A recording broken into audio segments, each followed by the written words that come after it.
Dans cette vidéo, on va apprendre à résoudre une équation différentielle linéaire du premier ordre. Comme souvent, on va s'appuyer sur un certain nombre de résultats du cours. On va donc considérer i un intervalle de R, a et b deux fonctions de i dans R continu.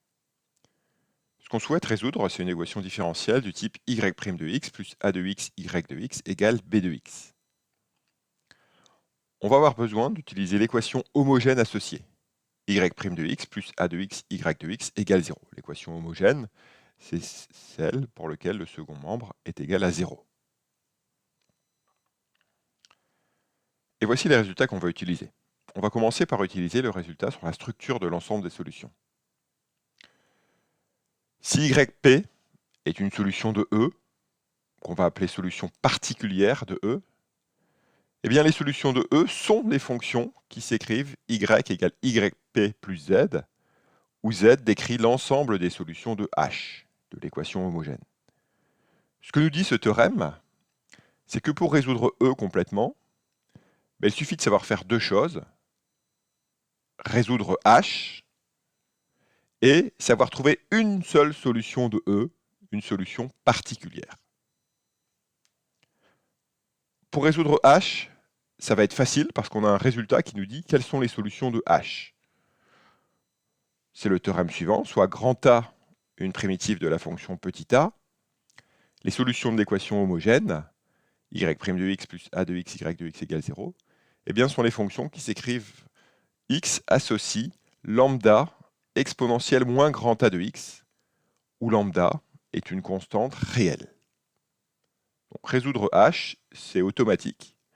Il suffit de calculer une primitive de la fonction petit a, alors ça peut parfois être difficile, mais on sait toujours résoudre h. Enfin, un dernier résultat sur lequel on va s'appuyer, c'est l'existence et l'unicité d'une solution quand on fixe une condition initiale. C'est ce qu'on appelle un problème de Cauchy. On sait que pour tout x0 appartenant à grand I et pour tout y0 appartenant à R, le problème de Cauchy, qui correspond donc à trouver une fonction qui vérifie l'équation différentielle, y' de x plus a de x y de x égale b de x pour tout x dans I, et qui vérifie la condition initiale y de x0 égale y0, ce problème de Cauchy admet une unique solution. Alors, voyons sur un exemple comment faire en pratique. On va résoudre ici l'équation y' plus x carré y égale moins x carré.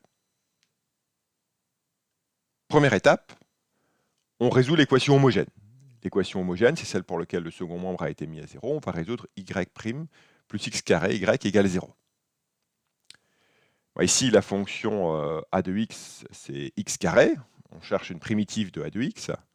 Eh bien, grand A de x égale x cube sur 3 convient.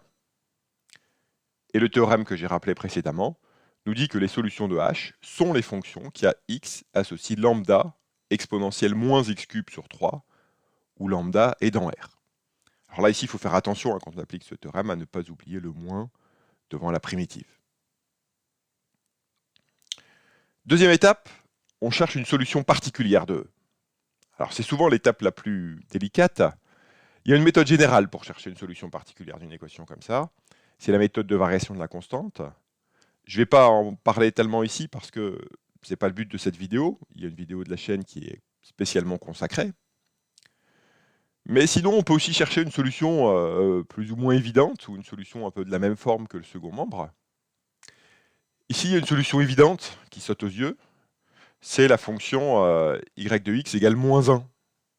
Parce que si vous prenez y de x égale moins 1, eh bien sa dérivée, ça fait 0. Et donc 0 plus x2 fois moins 1, ça fait bien moins x2. Donc la fonction y de x égale moins 1, c'est une solution particulière, évidente de E. Et maintenant, on conclut, on peut trouver toutes les solutions de E. Les solutions de E, ce sont exactement les fonctions qui s'écrivent x associent moins 1 plus lambda exponentielle moins x3 sur 3. Donc les solutions de E, c'est bien la somme d'une solution particulière, celle qu'on a trouvée, la moins 1, plus de toutes les solutions de l'équation homogène, donc des fonctions qui s'écrivent lambda exponentielle moins x3 sur 3. Qu'est-ce qui se passe maintenant si on cherche à résoudre un problème de Cauchy, donc une équation différentielle comme ça, avec un second membre, avec une condition initiale? Donc ici, j'ai pris la même équation différentielle, mais j'ai rajouté la condition initiale y de 0 égale 1.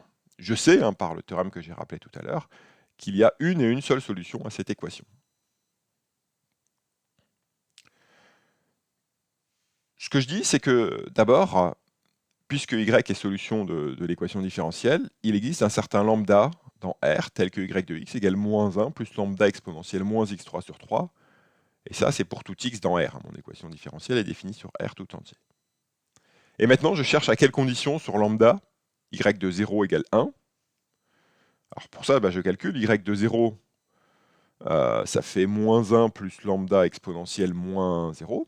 Donc y de 0 égale 1, ça revient à dire que moins 1 plus lambda exponentielle de 0 égale 1. Exponentielle de 0, eh bien ça fait 1. Et donc ça, c'est équivalent à dire que moins 1 plus lambda égale 1. Et moins 1 plus lambda égale 1, finalement, ça revient à dire que lambda égale 2. Et donc la seule solution au problème de Cauchy, c'est la fonction qui s'écrit y de x égale moins 1 plus 2 exponentielle moins x3 sur 3. Donc vous voyez, avec un peu de méthode, c'est pas du tout compliqué de résoudre ce genre d'équation différentielle.